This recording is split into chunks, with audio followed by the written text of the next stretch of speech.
Is this blood?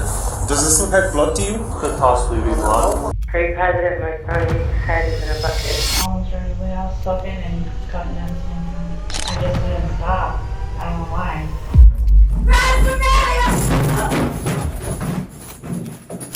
I understand that argument. The doctor could just simply describe it. This isn't your typical murder case. This isn't a crime of passion. What Taylor Schabusiness did goes beyond rage, beyond impulse. This was deliberate, controlled, and deeply disturbing. February 23rd, 2022. Shad Therian's mother arrives at his home. He hasn't answered his phone. Something feels off. She walks inside. 911 call, voice shaking, fragmented, panicked. Hello? Hi, Tara. So can you tell me what's going on? Pretty positive my son's head is in a bucket, a young bucket in my basement. What makes you think that? Because I looked in the bucket, What did you see? exactly what I told you. Okay, where's the rest of the body at? No idea. When's the last time you saw your son? Well, I guess today is Wednesday, so I picked him up from his dad's on Monday.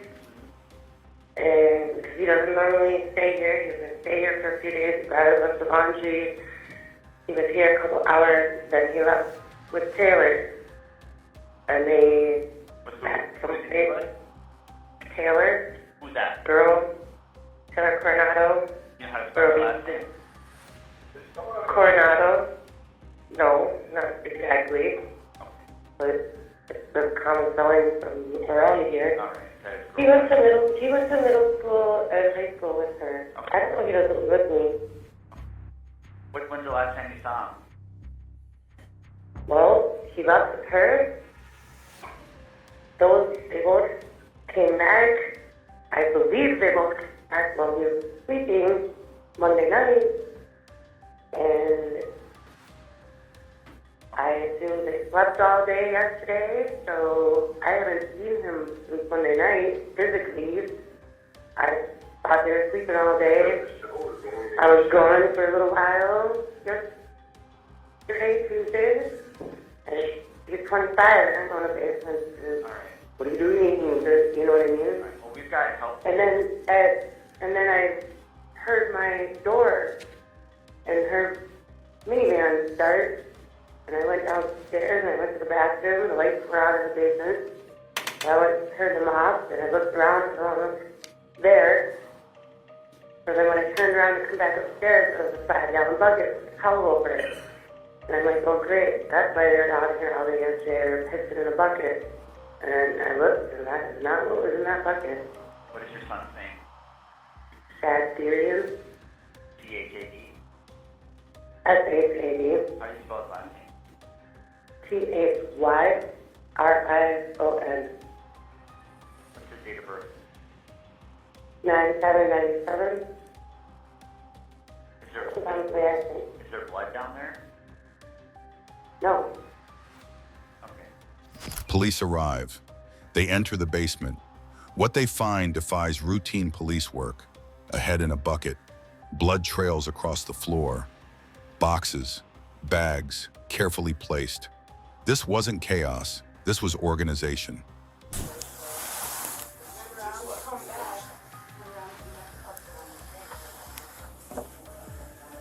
Dude, it is.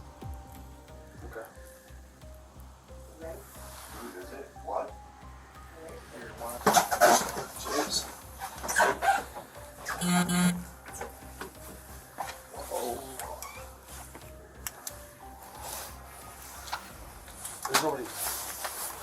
Let's just.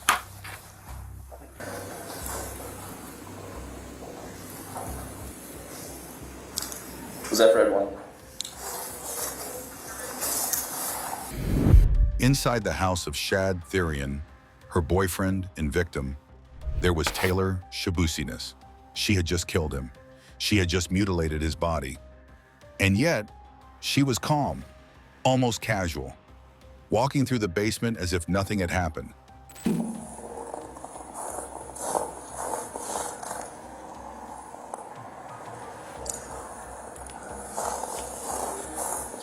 Nothing. Hey. Is this blood? Does this look like blood to you? Or am I just tripping? Bloody footprint? You see this right here? Could possibly be blood. Footprints on the path.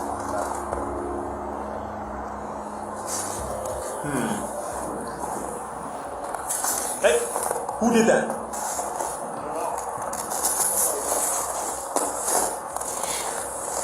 Hi, Taylor. How's it going? Officer Russell with the Green Bay Police Department. Just make sure you ain't got nothing on you here. With Taylor. Contact with Taylor. Taylor, you have one more for your, arrest. Just put your hands behind your back, quick. Anybody else in your apartment? You got blood on your hands here, too. No, on your hands. Okay, yeah, we're gonna have to. What apartment is it? What apartment are you in? Do you have it? Adam, can you come up? You got some get up here. On the double. Which apartment? One is what they came back to. Right here. Good. Come here. Yeah, go. Guys, hurry and get here now. Start at the window right to your right. Watch this window right here. Gun. This back.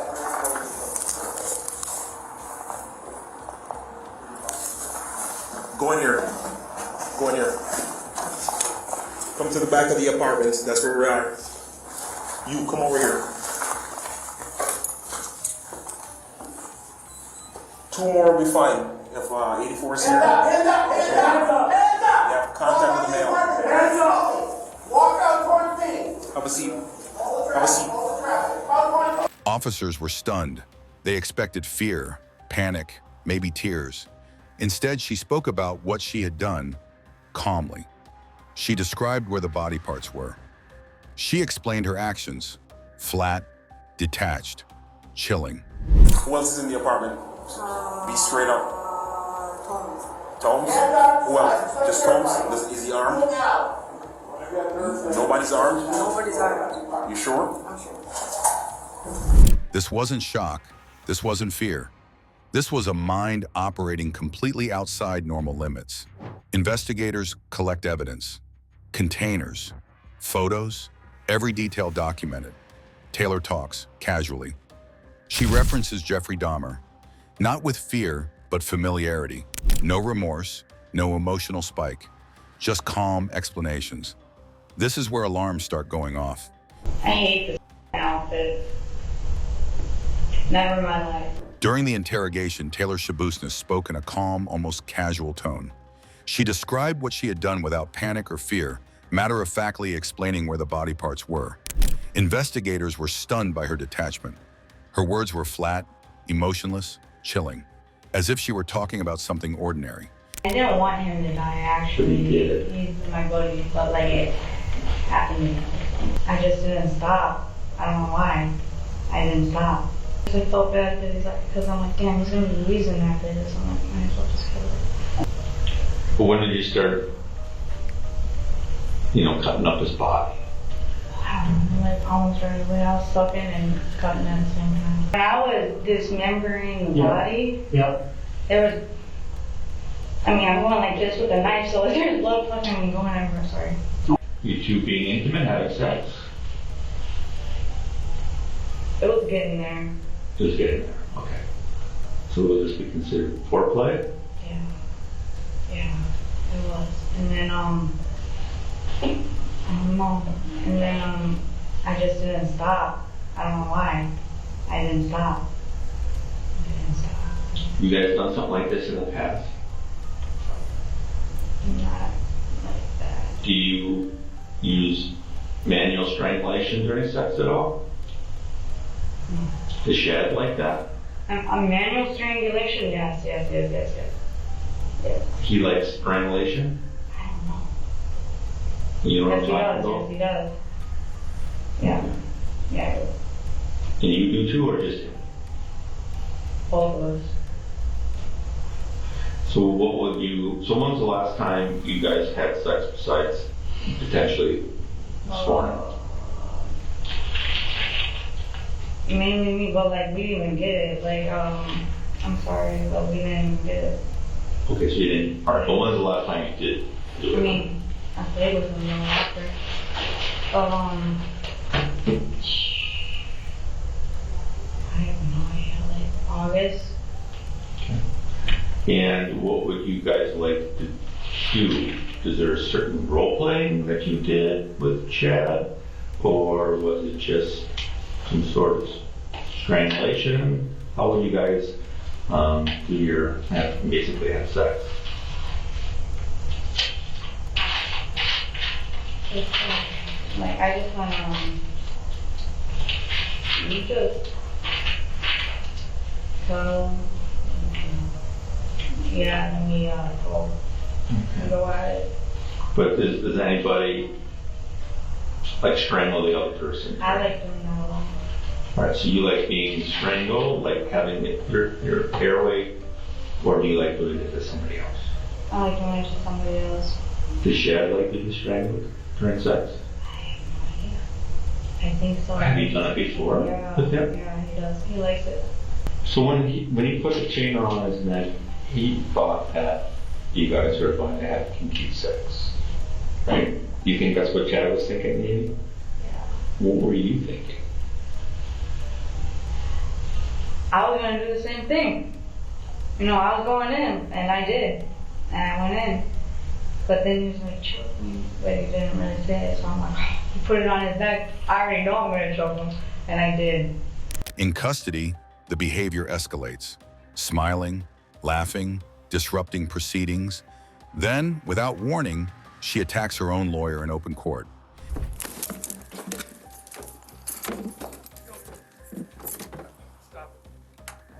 Stop it.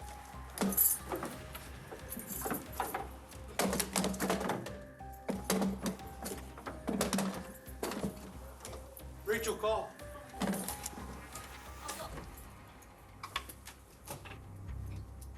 Is there room at 7 in? Experts say this isn't just drugs. This is someone operating outside normal emotional and moral limits. Photographs can be helpful to juries in understanding what witnesses are testifying to. For example, I think that argument could be made probably regarding every single photograph that's been entered into evidence, and that is, well, we can tell you what it looked like, and so you don't need to see a picture of it. Photos can be helpful, they can, and so I understand that argument. The doctor could just simply describe everything, but the question is this going to be helpful to the jury, and will the prejudicial effect outweigh the probative value? I don't think so. I do think it'll be helpful to the jury, and so for those reasons I'm going to allow it to be admitted. The trial ends. The jury sees it all. The evidence, the detachment, the violence. The verdict is clear. Life without parole. First verdict reads as follows. We, the jury, find the defendant, Taylor Denise Schabusiness, guilty of first-degree intentional homicide as charged in count 1 of the information. Second verdict reads as follows. We, the jury, find the defendant, Taylor Denise Schabusiness, guilty of mutilating a corpse as charged in count 2 of the information. The next verdict reads, we, the jury, find the defendant, Taylor Denise Schabusiness, guilty of third-degree sexual assault as charged in count 3 of the information.